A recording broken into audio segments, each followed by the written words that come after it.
It's a short, simple word, no. However, some people find it quite challenging to utilize. Saying no to the people they want to please might be tough for those who are deemed people pleasers, which is unfortunate since having the capacity to say no not only allows us to avoid doing things we don't want to do, but it also determines whether or not we can dedicate ourselves to a task and meet our objectives. Furthermore, saying no to things helps us stay true to our ideals and values. The word no has enormous power. And in order to effectively use this ability, we must understand how no functions, and how using it more often and appropriately might improve our lives. The decisions we make can be boiled down to a game of yes or no, assuming we have some degree of free will at all. According to this binary perspective, accepting anything necessarily entails rejecting something else. Furthermore, consciously choosing to say no to other opportunities encourages us to pursue a particular yes.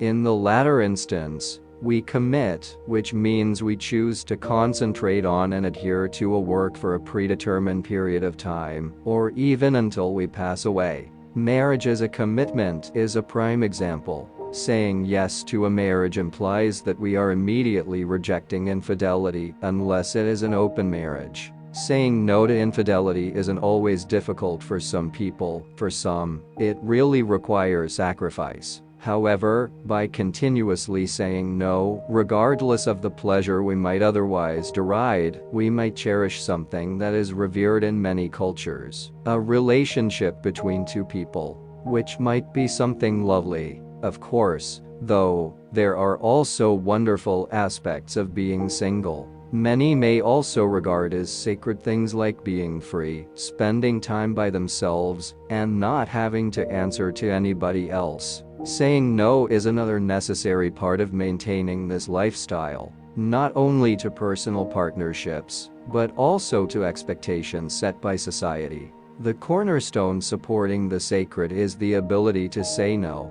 That holiness vanishes when the pillar is shattered. For this reason, they could have left the apple alone and would still be in paradise if Adam and Eve had exercised the ability of no. Eternal sin is similar to a lot of us in that we can't resist instant gratification, which makes it impossible for us to ultimately achieve our goals. Therefore, you will have to make a sacrifice for what you desire. If you don't make a sacrifice for it, saying no creates boundaries that safeguard our yeses. But saying yes opens doors and chances. To put an end to the pain that comes with cravings for outside objects, a Buddhist says no to them. In order to succeed in sports, an athlete says no to unhealthy lifestyle choices. An entrepreneur refuses distractions, so they may concentrate on growing their company. Many times, saying no to ourselves involves resisting our desires, delaying or even rejecting pleasure, or giving up on one dream in order to fulfill another.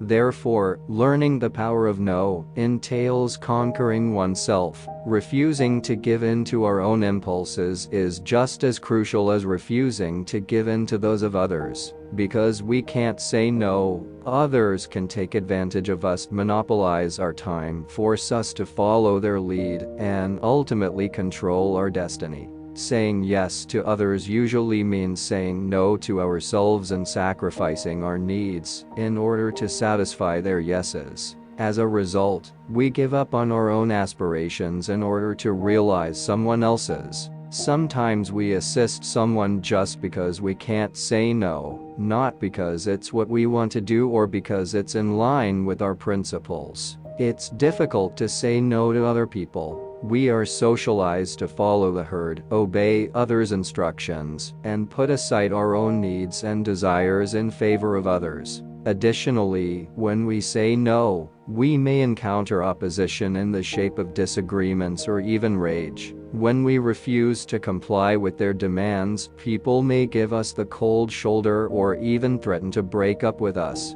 But can our need to be liked by others truly drive us to continue an exploitative friendship? Are we truly terrified of being alone, which makes us desire to stay in an abusive relationship? It may sound absurd, but saying no can frequently be difficult for people because they fear being rejected or abandoned. The users and abusers will vanish, though, and those who genuinely care about us will respect our no. That being said, in terms of relationships, learning to say no is a terrific filter. However, the drawback is that it frequently causes us discomfort, pain, and even shame. Even so, putting up with the discomforts associated with saying no can have disastrous long-term effects. We risk being resentful in addition to having our needs unfulfilled, our time wasted, and our boundaries crossed. We may grow enraged with those who appear to be in charge of our life.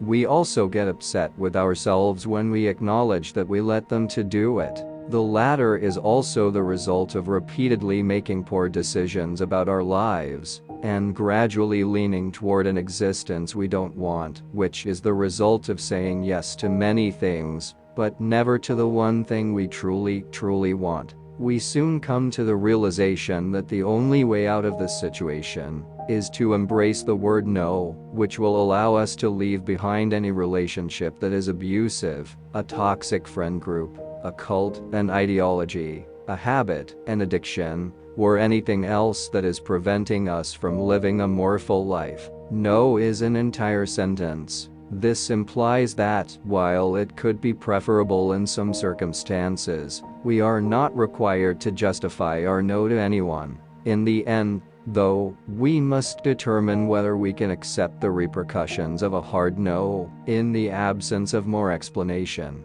Adults have the right to refuse requests, regardless of how others may feel about it. This is the benefit of taking accountability for our own deeds. The only thing we can control in an otherwise uncontrollable environment are our actions. When it comes to the one thing we can control, why should we delegate authority to others? Thank you for watching.